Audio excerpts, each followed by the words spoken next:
When someone dies young, they tend to deify him, and they tend to make it very easy. He was this great guy, and he died young. It oversimplifies a very complicated life. And I actually think he was very textured, very detailed, not just as black and white. He's always been portrayed in two ways. Great football player. Walter Payton becomes the National Football League all-time leading rusher. And he was such a prankster. I don't care who you are. How much money you got? We don't care. We're Chicago Bears. Bye-bye.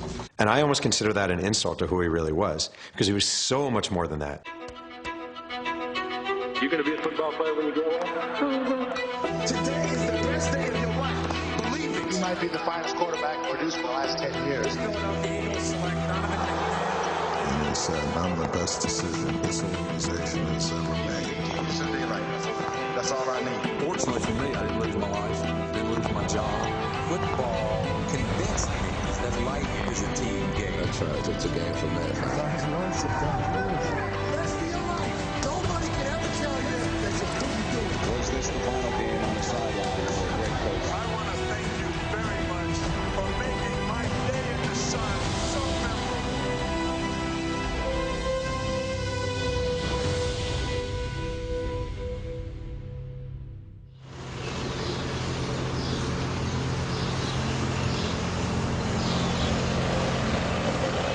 There are more than 100 golf courses in the greater Chicago area.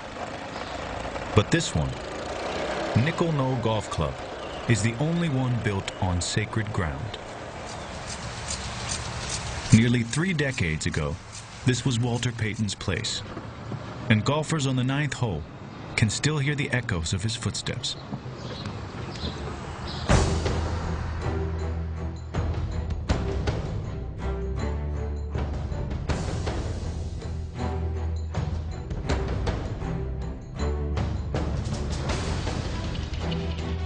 He's still here. You know, the hill has now been replaced and people are out there hitting golf balls and having a good time. But I think it's more than that. It's that struggle, that challenge. And it's the way we approach it. And if we can approach it like my father did, we'll have a pretty good chance, I think, of being successful. I always look at the hill as being like accomplishments. It's easy to be down at the bottom. Everybody can stay down there. And you can kind of get halfway up and you start feeling the fire burning a little bit. But it's nothing like when you get to the top of that hill and you can look down and say, man, I just made it all the way up here.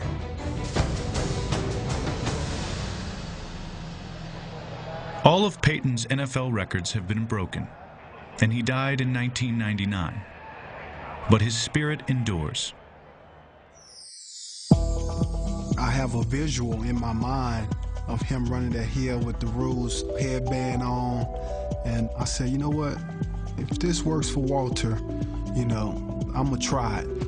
And I started doing hills. When I built my house in San Diego, I built a hill in the backyard. And the whole point in it was to kind of put yourself through things that you've never been through before. And I always told myself when I got tired and I wanted to quit, this is the time where you have to step up. What would Walter do? Walter wouldn't quit. This is like my hero growing up. That's just the will to never stop. See, that ain't skill, that's heart. He gave me something that I once realized that I didn't have, and that's what I wasn't the biggest, I wasn't the fastest, I wasn't the strongest, but then I bumped into something called work ethic. Somebody gave me a photograph of the hill, and where it's just worn in, where he's like just run around and round and round and round and round. And growing up, I never really felt like I was great at anything. I felt like I was good at a lot of different things, and I felt like the only way I was ever going to be great at anything is hard work. And so he kind of became my idol or my inspiration for hard work and for what it took to be successful. Once you put wisdom with will on top of talent, you get what you call sweetness. How many people had the guts to wear like their nickname? Like roll around with your nickname? I like to call myself The Difference. That's my nickname, and I'm just gonna get a headband of like The Difference and wear it around. No way! I don't have the guts. But the sweetness is just as a simple nickname. has like a different, like, you know, everybody's like the Iron Fist or the Curtain, the Ramrod or the Hit, you know, whatever. Like, people give all these like nicknames that aren't like good. I mean, he was a Sweetness. Besides being a cool nickname, Sweetness was also a fitting description of Payton's personality. He had a gentle spirit, honestly. He was easy to talk to. He'd send you flowers and wonderful cards. He was quite romantic. We would go discoing all the time. He loved to dance. He was really good. As a matter of fact, he's known for dancing on Soul Train.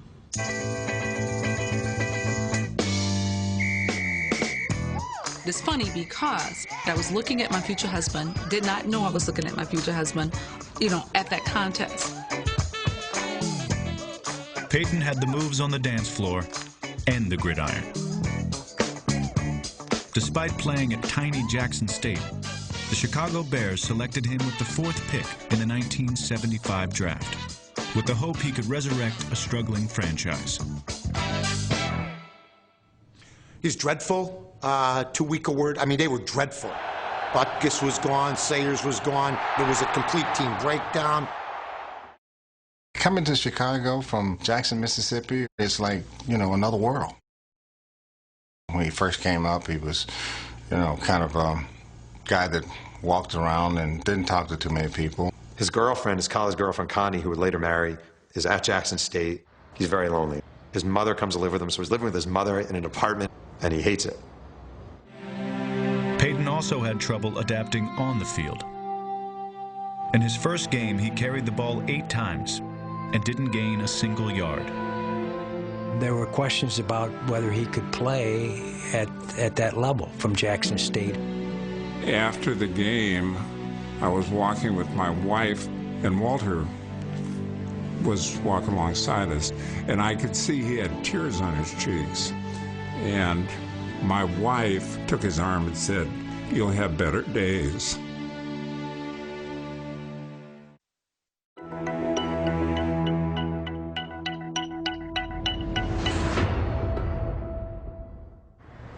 Chicago's 2 biggest sports icons are Michael Jordan and Walter Payton. Payton doesn't have a statue to commemorate his greatness. He doesn't need one. Sweetness lives on in the hearts of fans. Michael Jordan changed the game. Walter Payton didn't change the game. He just played it better than everybody else. Let's just go through Walter's stats. 77. 1,852 yards. That's insane. In his 3rd year, Payton won the NFL's Most Valuable Player award. But it was the day he ran for 275 yards against the Vikings that made him a legend. The day that he broke the single-game rushing record, before the game, he was laying on the floor in the locker room, covered up with towels, shivering and shaking. He had the flu. It was a good story because I used them all my players all the time when they weren't feeling good. I just tell them that Walter set the single-game rushing record with 104 temperature. And so you need to go get dressed. He won a game 7-0 in Buffalo. He jumped over the line of scrimmage right at the goal line. And I said, the Bears are no longer a one-man team, they're one Superman team.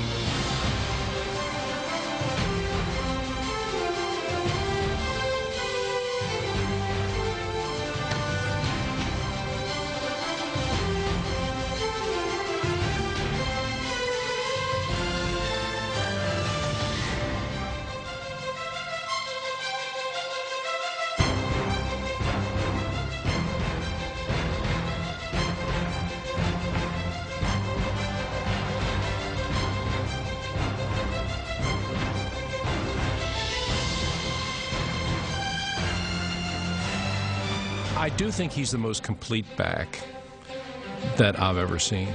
Taught himself how to be a really good receiver. He wasn't when he came into the league, but he got better at it. He was the best blocking back. I can say that unequivocally that I've ever seen. I can still see the game up in Minnesota that we're losing, and McMahon calls an audible. And as he's going to throw the ball, there's a linebacker coming ready to kill him. And all of a sudden, Walter steps up and levels the guy. Vikings coming on a blitz, throws it deep down the middle. Willie goes, is out there, makes the over the shoulder, catch to the 30, to the 25, 20, 15, 10, 5, touchdown! He wanted to contribute in every way he could. Heck, he wanted to kick. We wouldn't let him kick. He thought he was a great kicker. Payton did attempt one punt in his career. It traveled 39 yards. Payton was far more effective returning kicks. As a rookie, he led the league in yards per kickoff return. The guy could throw a football, probably 60 yards, easy. There was a game, Walter Payton came in to play quarterback for the Bears. Not like as some joke, not as some gimmick. The guy could do everything. Kick ass, let everything hang out. Even though he only weighed 205, 210 pounds, he ran as though he weighed 350 pounds. Walter believes he gained over 1,000 extra yards over the course of his career by choosing not to step out of bounds. My style is one that I got from my college coach at Jackson State, Coach Hill. And he always taught, never die easy. He said, die hard. I fell in love with one clip. It was a run that he had against the Kansas City Chiefs. And ever since then, that's my guy.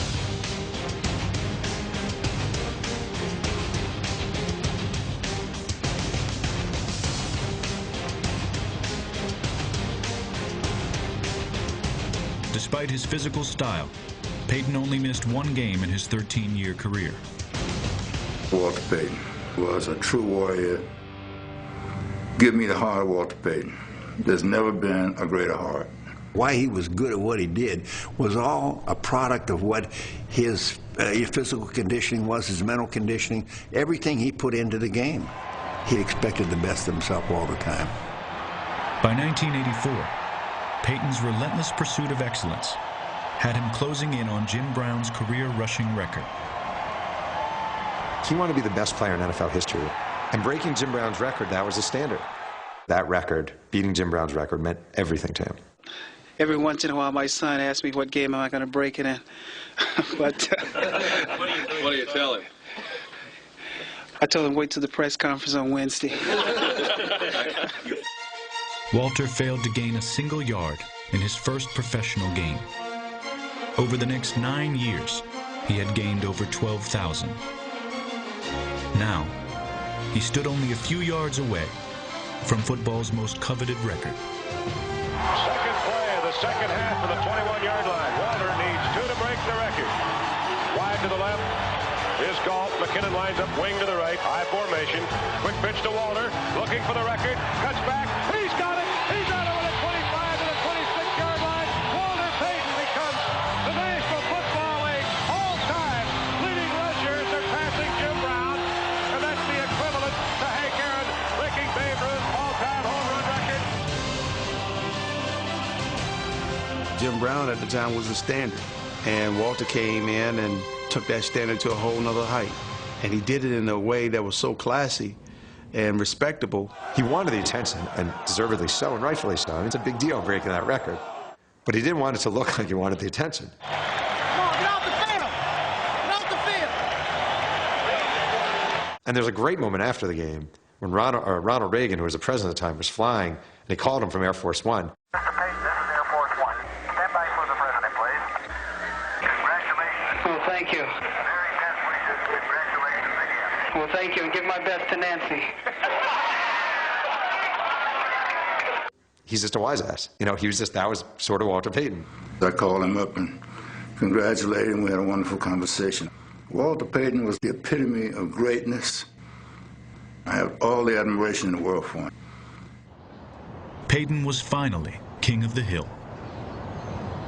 But there was still one summit left to reach.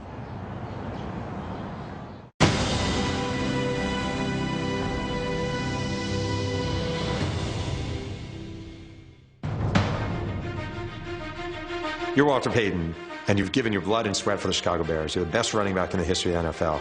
And all of a sudden you start having success. Fires the right side. Oh, and you have the fat rookie defensive lineman who's cute because he takes some handoffs, getting the attention. The legend continues, William Perry. You have the QB, just because he has a mohawk and some sunglasses, getting the attention. And there was definitely a part of Payton that was like, you know, really? It was not easy when you're an icon and you're a marquee player and you're being overshadowed all of a sudden with the success. A citywide epidemic, from church services to the Chicago Symphony Orchestra. He wasn't about making headlines, but then the whole league was changing. It was a whole kind of freedom and sense that we're more about the individual. Walter, as great as he was, as huge a part of that team, the biggest part of that team, he sort of became just one of the guys. From the outside, it seemed as though Walter Payton got lost in the shuffle. But he was still at the center of the '85 Bears. He was the leader. We had other leaders, but he was the leader. He was the practical joker. He's the guy that kept everybody loose. A team that was a little crazy around the edges could have easily kind of lost its focus and lost its way. And I think Payton, with the way he played, the respect he commanded in that room, and his quest to win a world championship kept the whole thing together.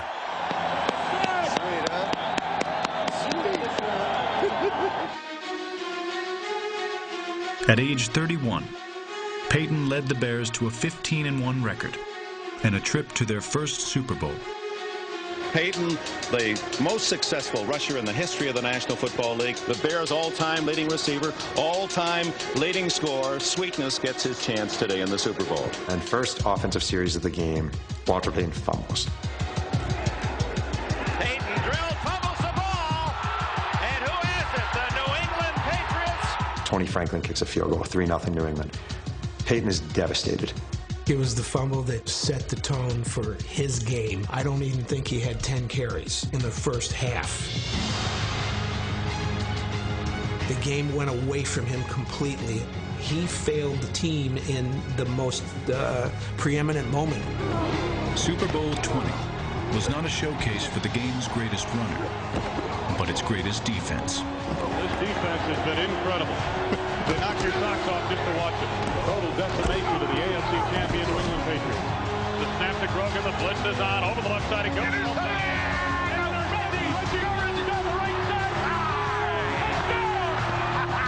The Bears knew basically if they put the defense on the field, New England was never going to score. So you didn't need Walter Payton to rush for 150 yards.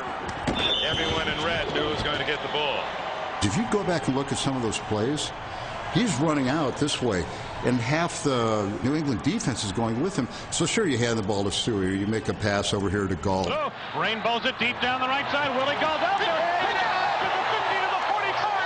He spun down. Toss to Stewie. McMahon on a keeper leaps the line to the end zone for the touchdown. It seemed like everybody on the Bears team was scoring touchdowns. I think the fans, even the Patriot fans, would want Payton to have a touchdown. It is what it is. People can say, well, this and no. It was a good game plan. I'd stick by the game plan. We won the football game. We did the right things. In the Super Bowl, Payton had 22 carries. 5 times he was given the ball inside the Patriots' 10-yard line. And I wonder who's going to get the call on this 1-yard line. Walter Payton doesn't have one. They're sending in Perry.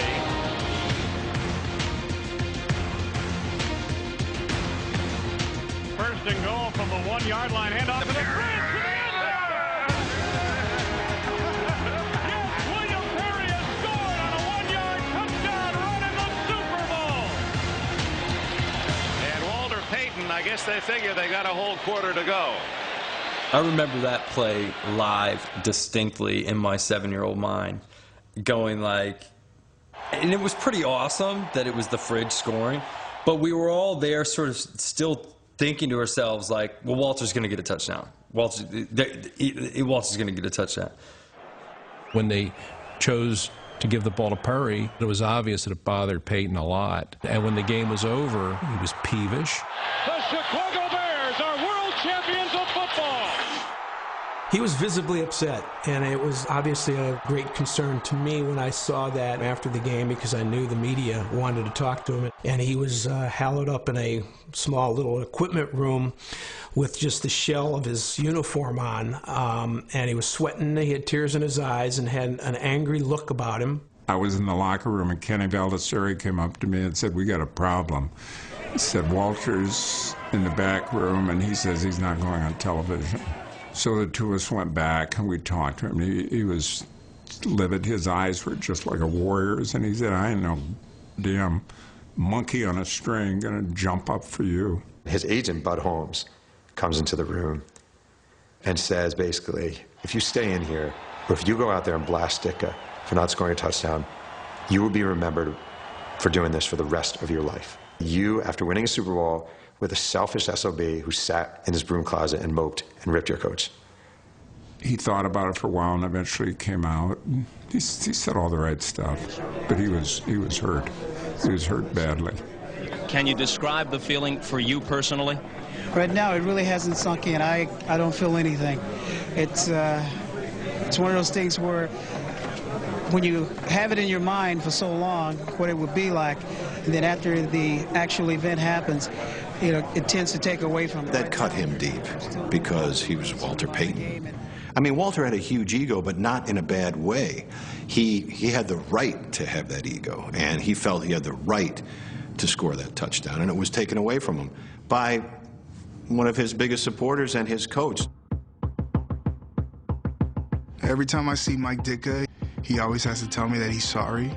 Yeah, sometimes you think about it and you say, you know, maybe Mike forgot with all that was going on, but then it's like, how do you forget, like, one of the greatest players to ever play the game, that he's sitting on the sidelines and that he hasn't scored yet? Well, why didn't you give the ball to Walter on the goal line? You know, I said, I don't know. I really don't know. I didn't think about it. I didn't think it was important. When the game was over, I looked at the scoreboard and I saw the score, 46-10, and I knew we'd won. And I really, my mind, I can honestly say I was probably too focused in that game that I didn't think about the proper thing. I feel real bad for 34. You know, it's taken him 11 years to get to this spot and to not score a touchdown. I know Walter's not feeling good right now, and you know, I don't feel that well for him. You know, I think he should have been carrying the football, but you know, that's not my decision.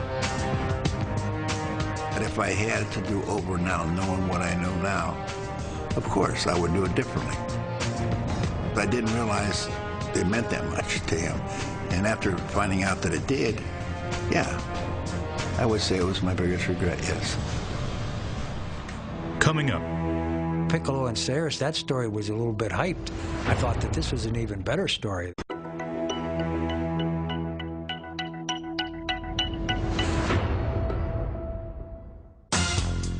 In the 1980s, there were few professional athletes as popular as Walter Payton.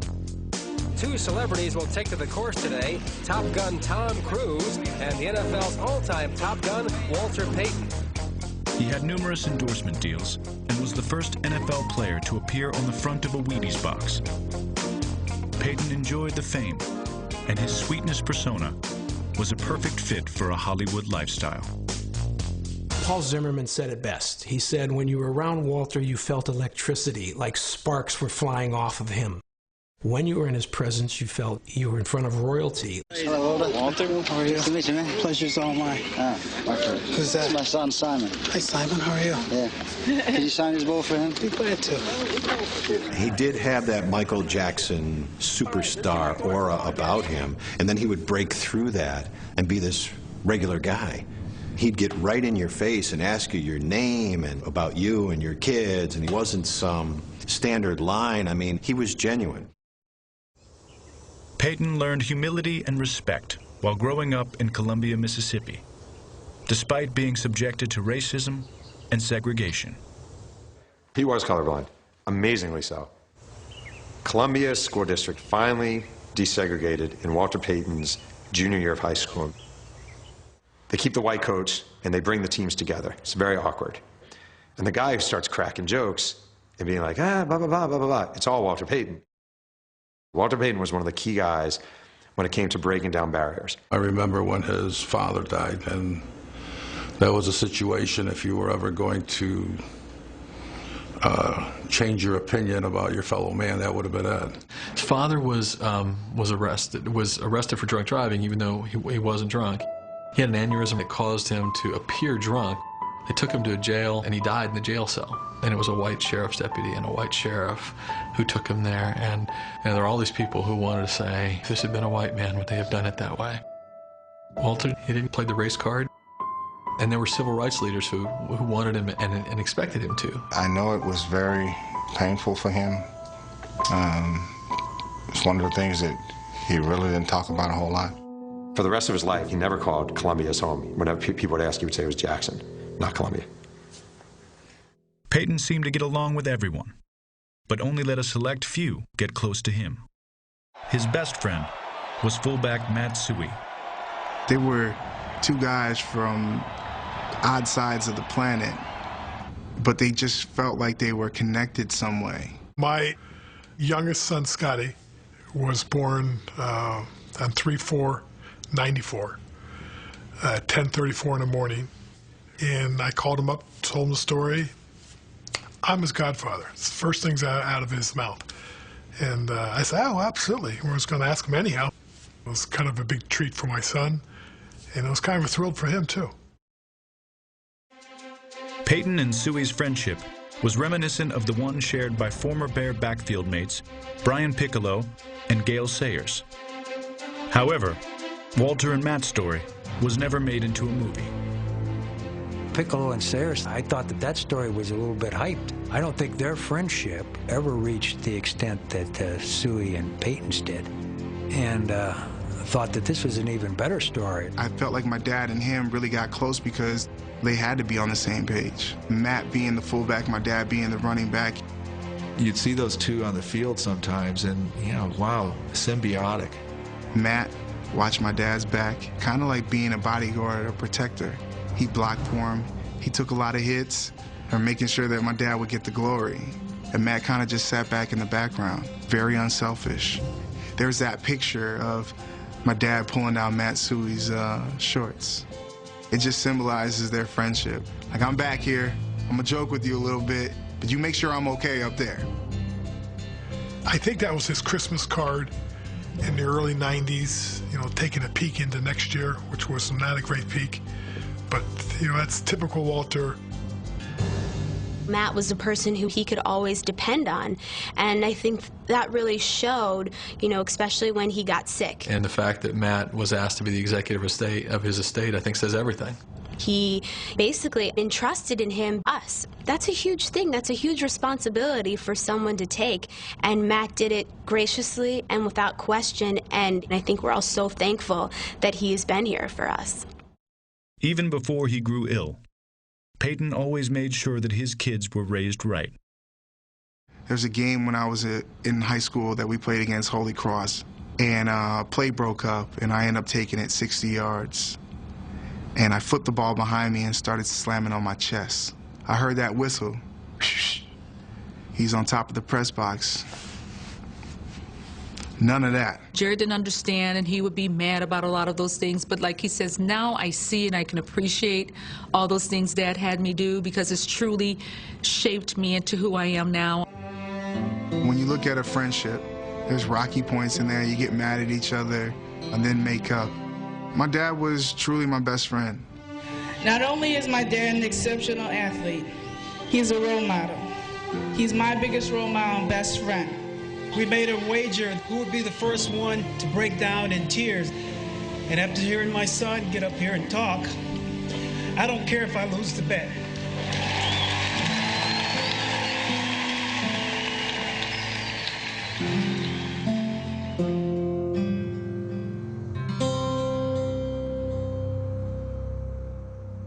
Up next. He was losing weight. You're like, well, what are you doing? It was so noticeable that people were starting to talk about it.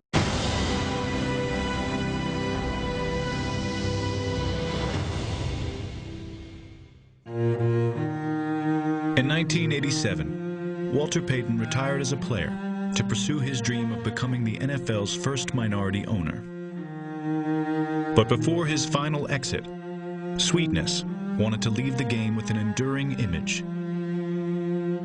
He set it up. He went off and sat by himself and kind of staged that look.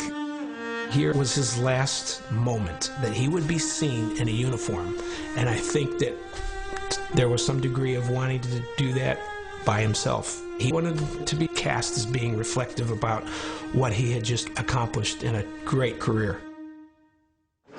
Like he did as a player, Payton committed himself fully to becoming an owner, hoping to prove he was more than just a figurehead. That makes it official, folks. I'm black, and I'm proud of it. I'm here because I have something to offer, not because I'm black. When I look at people, I don't look at colors. I look at people that I can work with, and that's why I like for people to look at me. The whole thing falls apart, just falls apart. Not his fault at all. The egos within the ownership group, money issues, and they gave the first franchise to Carolina. They gave the second franchise to Jacksonville. And Jacksonville, one of their owners was Deron Cherry, African-American former NFL player.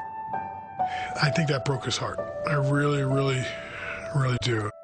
Faced with the harsh reality of a life without football, Payton became depressed. He immersed himself in his favorite hobbies as he tried to figure out the next phase of his life.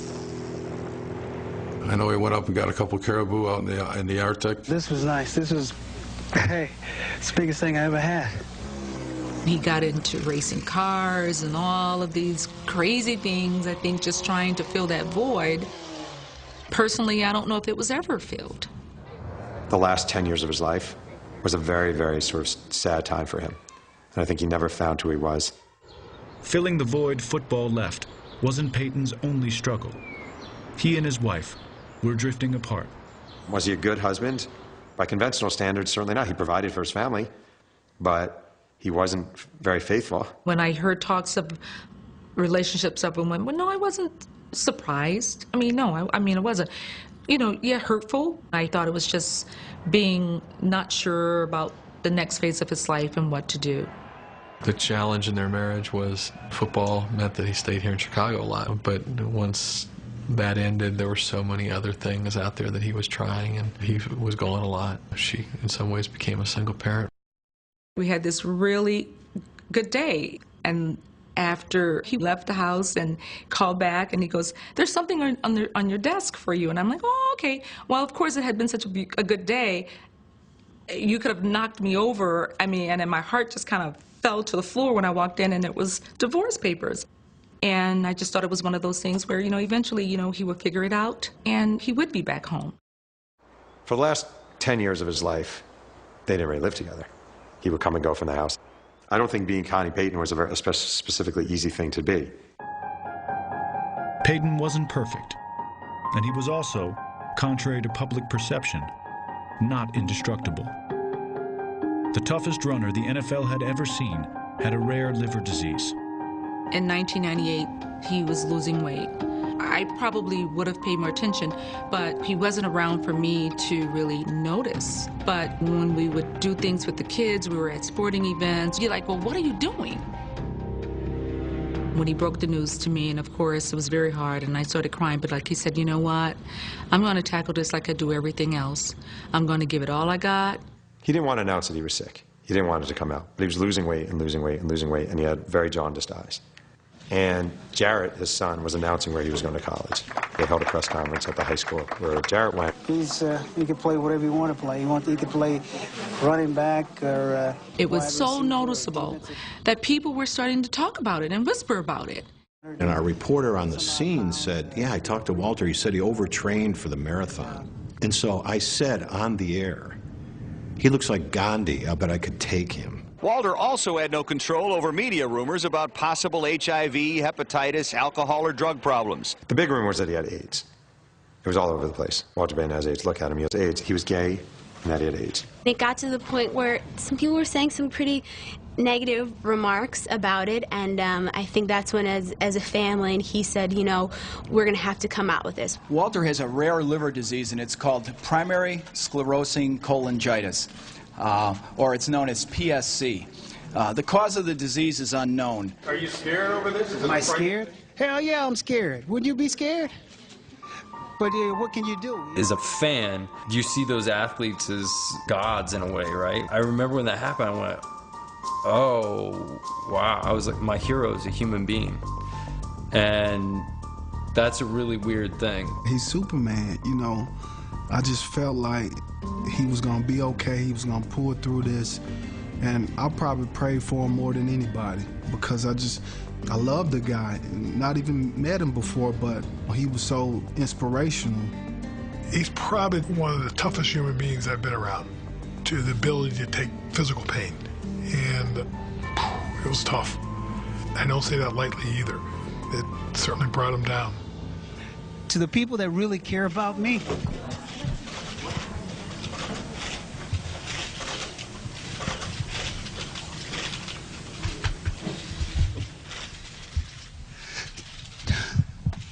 to the people that really care about me, just continue to pray. And for those who are going to say what they want to say, may God be with you also.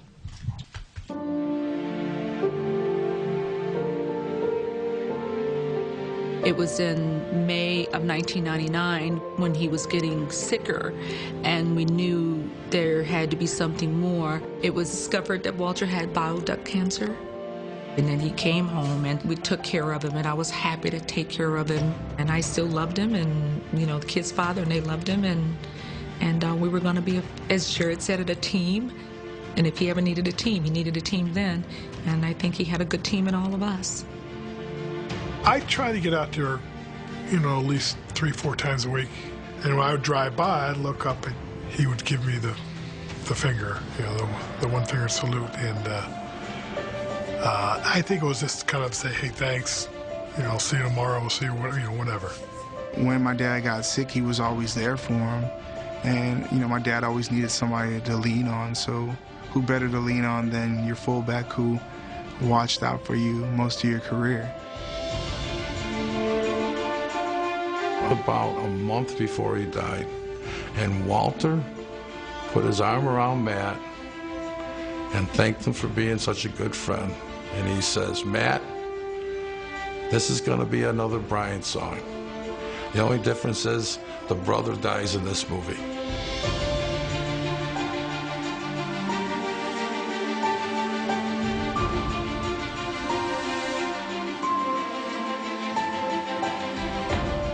For 13 years, Walter Payton was football's Superman. But in the end, he wasn't made of steel, but flesh and blood. I can remember standing over the hospital bed that one day in our bedroom and looking at him, and something just hit me, you know, that he's really tired of the struggle. And I realized then that he needed to hear from me that it was okay. It was okay to go. I knew then that he was staying because he knew that we didn't want him to go. And then I realized how selfish it was to not let him know that it was okay. And that's what I told him that morning before he died, that it was okay, that everything was fine, that everything was in order, and that if he was ready, that it was okay to go. And that was the first time in months that he opened his eyes and he looked at me, and I knew then that I had said the right thing to him. And I think the next morning he passed. So, you know.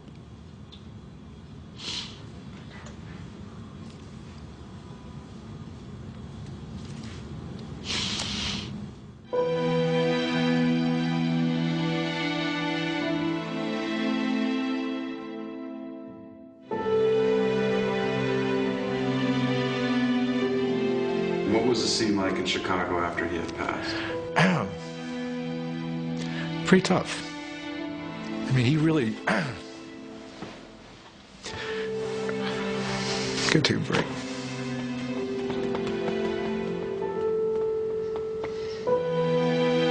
There was a memorial service at Soldier Field, and, you know, the whole thing just was kind of surreal. I got a little girl, she's 4 years old. 10 years from now, when she asks me about the Chicago Bears, I'll tell her about a championship, and I'll tell her about great teams, and great teammates, and great coaches, and how great it was to be a part of it. But the first thing I tell her about is Walter Payton.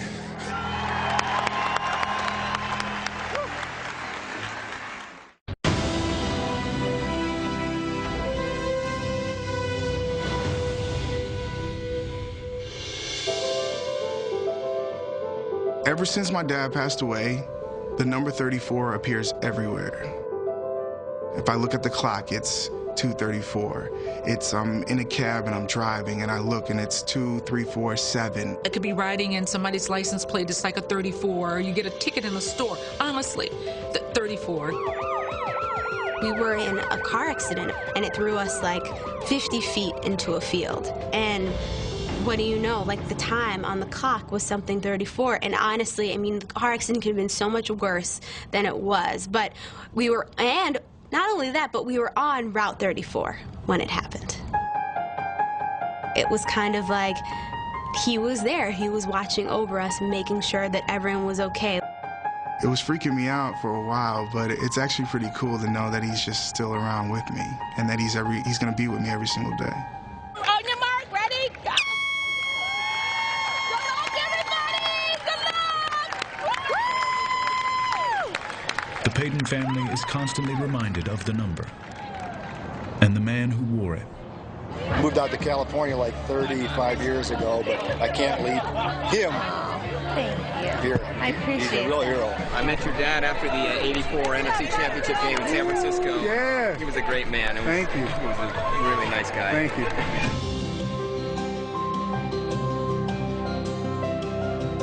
you. Nearly a quarter century has passed since the man called Sweetness retired. Yet he has left an indelible mark on the game, its fans, and a generation of runners who had yet to be born when he played. And he's been my favorite player ever since I was about 8 years old, and that's just my guy. You know, I mean, I'm just so intrigued by him. I was just thinking of a nickname that I wanted to be known by. I thought a little Sweetness. I went to a tattoo shop, and the guy did it for me.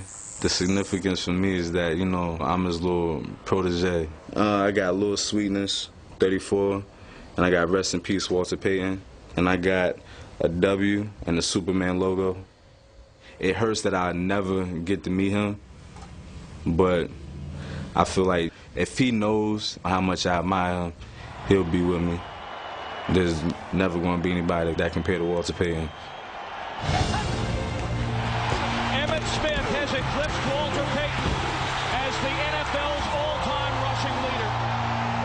And somewhere, Sweetness is smiling. Without Payton doing what he had done in the National Football League and representing all that he represents, he wouldn't have gave a young man like myself a dream or something to shoot after, and not only that, but something to marvel after, and a person to look up to and try to emulate in every way possible.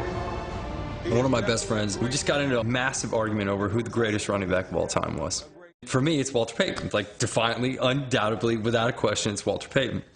And he was like, no, Emmitt Smith is the greatest running back of all time. I'm like, Emmitt Smith? So this argument's been going on for 10 years.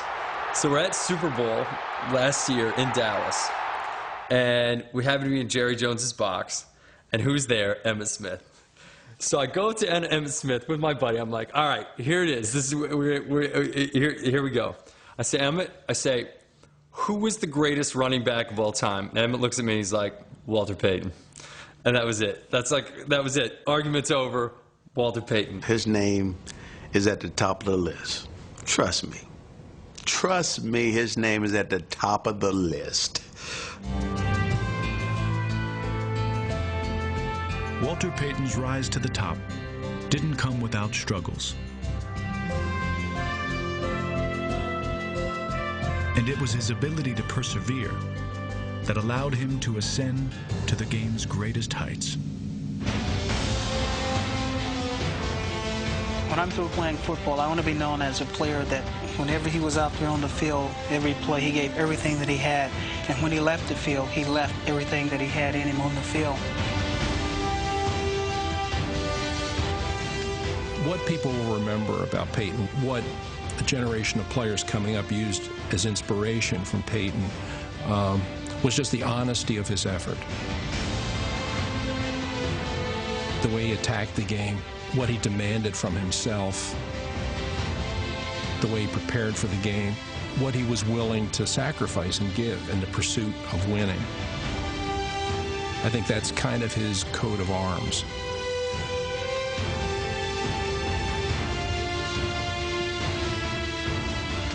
when you look at what an athlete is supposed to be, that was him. He believed his duty was to play football. That was what he was put on this earth for. I believe in my heart that when God made a football player, he made my father.